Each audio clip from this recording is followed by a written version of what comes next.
대구 경북 대부분 지역이 영하 5도 안팎의 아침 기온을 보였습니다. 낮 기온도 0도 안팎에 머물러 본격적인 겨울 추위가 시작됐습니다. 대구 수성구가 도입한 고액의 바리스타 로봇이 저효율 구비용의 애물단지로 전락했다는 지적이 일고 있습니다. 매달 수백만 원의 임대료를 지불할 가치가 있는지 취재했습니다. 지난해 12월 4일 헌정사상 초유의 비상계엄 사태 이후 1년이 지났습니다. 보수의 심장 대구 경북의 민심은 어떻게 움직였는지 통계로 살펴봅니다. 경상북도가 국비 12조 7천억 원을 확보했습니다. 포스트 에이펙, 산불 피해 복구, 영일반 횡단고속도로 등 주요 SOC 사업과 미래 전략 중심 사업이 두루 반영됐습니다.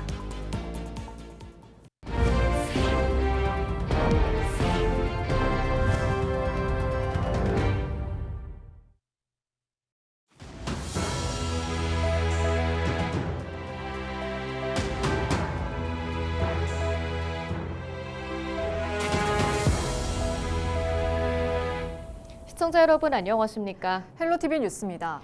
3일 아침 대구 경북 대부분 지역이 영하 5도 안팎의 기온 분포를 보였습니다. 전날 아침보다 10도 이상 큰 폭으로 떨어졌는데요. 낮 기온도 0도 안팎에 머물러 본격적인 겨울 추위가 시작됐습니다. 이하영 기자가 보도합니다. 대구 경북의 아침 기온이 영하권으로 뚝 떨어졌습니다. 봉화 석포가 영하 10도, 문경 동로 영하 9도, 안동 영하 5도, 대구도 영하 2도까지 떨어졌습니다. 북쪽에서 찬 공기가 남하하면서 3일 아침 기온은 전날보다 5도에서 10도 이상 떨어졌습니다. 낮 기온도 0도 안팎에 머물렀습니다. 여기에 바람까지 강하게 불며 체감 온도는 더 낮았습니다. 오늘 대구 경북은 찬 대륙 고기압 영향을 받아 맑은 날씨를 보이고 바람이 약간 강하게 불어 대부분 지역에서 영하의 체감 온도를 기록하면서 추운 날씨를 보이고 있습니다. 내일은 가끔 구름 많은 날씨를 예상하고 수백 산맥 자락인 경북 서부 내륙, 경북 북동 내륙, 경북 북동 산지에서는 밤에 비나 눈이 오는 곳이 있겠습니다. 적설은 1cm 미만, 강수량도 1mm 미만을 예상하고 있습니다. 대구 경북 지역 내일 아침 기온은 영하 12도에서 영하 4도, 낮 기온은 2도에서 7도 분포를 보이겠으나 바람이 약간 강하게 불면서 체감 온도는 더 낮아 계속 추운 날씨를 보이겠습니다. 본격적인 겨울 추위가 시작되면서 건강 관리에도 주의가 필요합니다. 특히 고령층은 갑작스러운 온도 변화에 각별히 대비해야 합니다.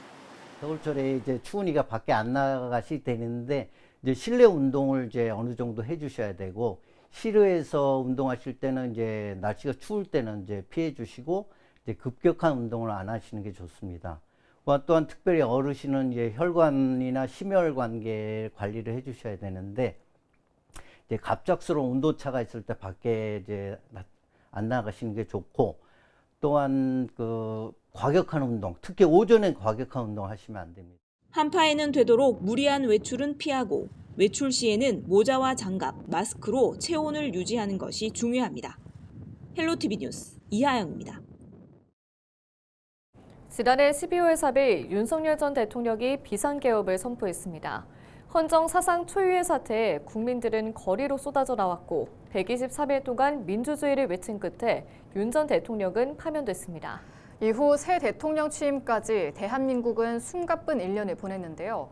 그 사이 대구 경북의 민심은 어떻게 움직였을까요? 홍화영 기자가 통계로 살펴봤습니다.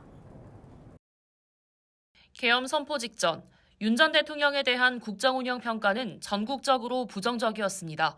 잘 못하고 있다는 응답이 78.3%에 달했고 보수의 심장인 대구 경북에서도 부정적인 평가가 절반을 넘었습니다. 이는 여당 지지율에도 영향을 줬습니다. 당시 국민의힘 지지율은 전국 28%로 민주당 지지율보다 19%포인트 낮았습니다. 하지만 대구 경북에서는 달랐습니다. 대통령에 대한 평가는 부정적이었지만 지지율은 국민의힘이 앞섰습니다. 하지만 1년이 지난 지금 민심은 달라졌습니다. 최근 정당 지지율을 보면 민주당 56.2%, 국민의힘은 24.5%를 기록했습니다.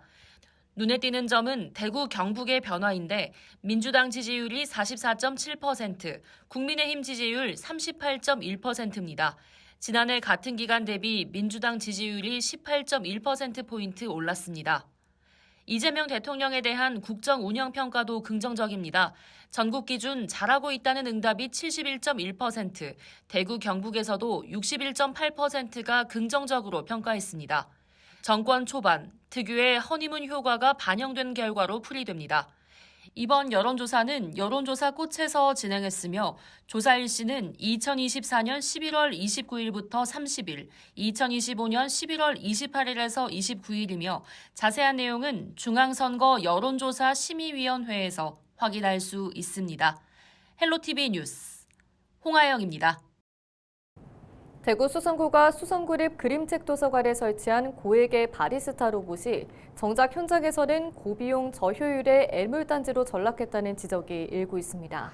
과연 이 로봇이 매달 수백만 원의 임대료를 지불할 만큼의 가치가 있는지 신병준 기자가 취재했습니다. 대구 수성 구립 그림책 도서관 1층, 음료를 제조하는 무인 자동 기계가 설치되어 있습니다. 일반 무인 카페처럼 고객이 직접 결제하고 음료를 받아가는 셀프 운영이 충분히 가능합니다. 하지만 이곳에는 컵을 잡고 옮기는 로봇 팔이 추가로 설치되어 있습니다. 로봇 팔이 월 300만 원이 넘는 고액의 임대료를 발생시키는 핵심 장비입니다. 로봇의 기능은 고액의 로봇팔 대신 무인 기계만으로 운영하고 절감된 비용을 인건비로 전환했다면 장애인 근로자들이 주문 보조 등의 업무를 수행하며 상생과 효율이라는 두 마리 토끼를 잡을 수 있었다는 목소리가 나오고 있습니다. 결국 세금이 쓰이는 거잖아요. 그걸 조금 더 가치 있게 사용을 했으면 차라리 뭐 무인으로 진짜 돌리던지 아니면 정말 장애인을 위해서 일자리를 제공하던지 그렇게 확실하게 갔으면 좋겠다는 생각이 드네요. 예산 낭비이자 보여주기식 행정이라는 지적이 나오고 있습니다. 로봇의 기능은 단순한 노동에 그치고 일반 무인 카페의 자동 기계만으로도 충분히 대체 가능하다고 생각합니다. 고가 로봇을 들여다 놓아 불필요한 비용을 발생시키고 오히려 운영의 복잡성만 높였습니다. 이는 명백한 예산 낭비이자 보여주기식 행정의 전형입니다. 고액의 바리스타 로봇, 정작 현장에서는 저효율, 고비용의 애물단지로 전락했다는 지적이 일고 있습니다. 헬로티비 뉴스 신병균입니다. 경북도가 국비 12조 7천억 원을 확보했습니다. 이는 전년도 11조 8,677억 원 대비 약 7.3%인 8,600억 원 가까이 증가한 수치입니다. 주요 증가 요인은 에이펙으로 경주 세계포럼에 21억 원, 신라 왕경 디지털 재현 및 체험 콘텐츠 조석에 90억 원이 투입되고 산불 피해지 피해목 벌채에 200억 원, 국립동해안 산불방지센터에 28억 원 등 피해 지역에 시급한 현안 사업 등도 반영됐습니다. 뿐만 아니라 김천에서 거제를 잇는 남부 내륙철도, 문경과 김천, 상주를 잇는 철도 등도 비용에 반영됐습니다.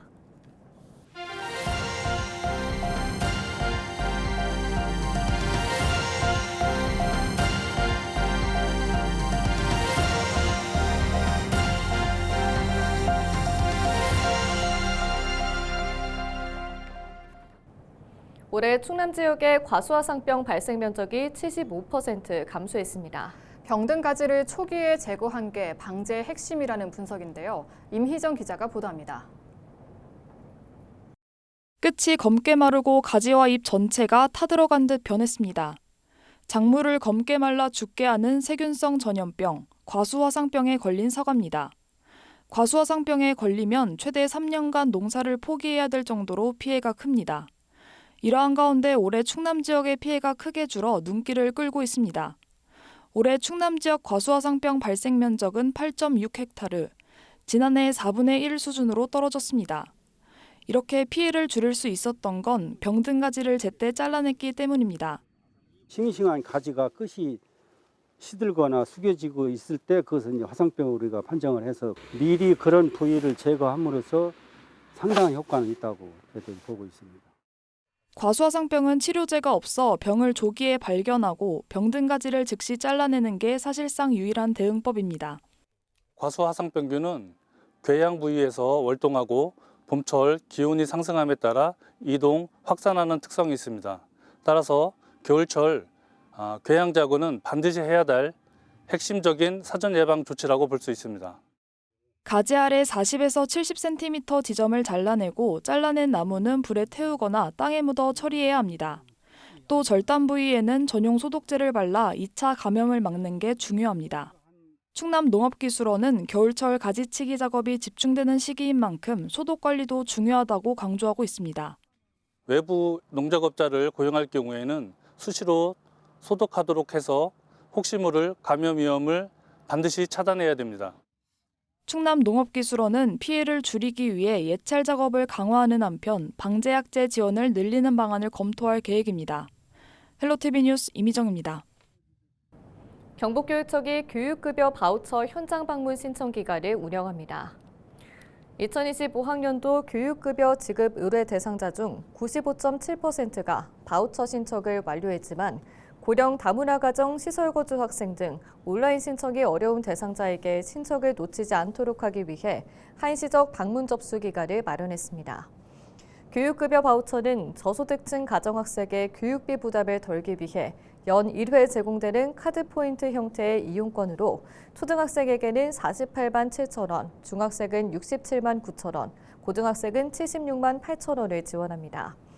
신청과 접수는 한국장학재단 교육급여 바우처 홈페이지를 통해 2월 28일까지 온라인으로도 가능하며 교육급여 바우처 방문 신청 접수는 경북교육청 재무과와 22개 교육지원청에서 자율적으로 운영되며 주소지와 관계없이 가까운 교육지원청에서 접수 가능합니다. 2025학년도 바우처는 3월 말까지 사용할 수 있습니다. 안동시가 올해 기업 유치 성과를 밝혔습니다. 2025년 한 해 총 21개 기업이 안동시에 1,613억 원 규모의 투자를 결정했고 270명의 신규 일자리가 창출됐습니다. 또 8개 기업과 투자 양해각서를 체결해 1,459억 원을 투자받기로 했습니다. 안동시는 안동을 찾은 기업이 안정적으로 정착할 수 있도록 입지시설 보조금 최대 70억 원, 고용보조금도 최대 10억 원까지 확보했고 올해 산불 피해 기업을 위해 재투자 시 기존 입지시설 보조 지원액의 2배를 추가 지원하는 특별 규정도 신설했습니다. 안동시는 지역과 기업이 함께 성장할 수 있도록 투자 기업을 발굴하고 맞춤형 인센티브를 제공하는 등 체계적인 전략을 수립할 예정입니다. 영주시가 제2차 체납 차량 일제 단속의 날을 운영하며 자동차세를 2회 이상 체납한 차량을 대상으로 집중 단속을 실시했습니다. 단속은 주택가와 아파트 단지, 공영 주차장, 도로변 등 체납 차량 밀집 지역을 중심으로 이뤄졌고 체납 차량이 확인될 경우 관계자들이 현장에서 즉시 번호판을 영치했습니다.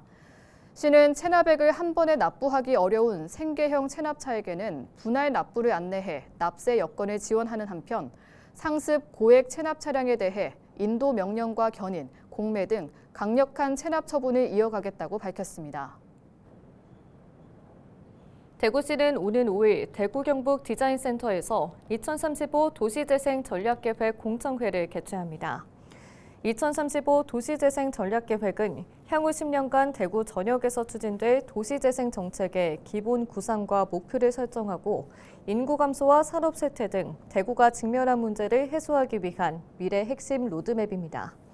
대구시는 공청회에서 쇠퇴 진단 결과와 기본 목표, 생활권별 맞춤형 재생 전략 등을 발표하고 쇠퇴 지수를 활용한 진단 결과와 활성화 지역 후보지 선정 기준 등 실무적인 내용을 공유해 현장의 이해도를 높일 계획입니다.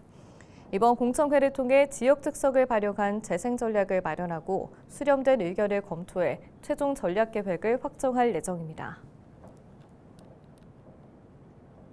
대구 동구가 2025년 대구시 행정서비스 헌장 운영실태 종합평가에서 최우수 기관으로 선정됐습니다. 대구는 매년 자체 고객 만족도 조사 결과를 바탕으로 주민 요구를 반영한 실천 방안을 수립하고 2025년 행정서비스 헌장 운영계획을 마련한 점에서 높은 평가를 받았습니다. 특히 행정환경 변화에 맞춰 민원 서비스 이행 기준을 지속적으로 개선하고 담당자 교육과 홍보를 강화하는 등 서비스 품질 향상이 우수 사례로 꼽혔습니다. 이상으로 뉴스를 마칩니다. 저희는 언제나 지역민 여러분과 함께합니다. 시청해주신 여러분 고맙습니다.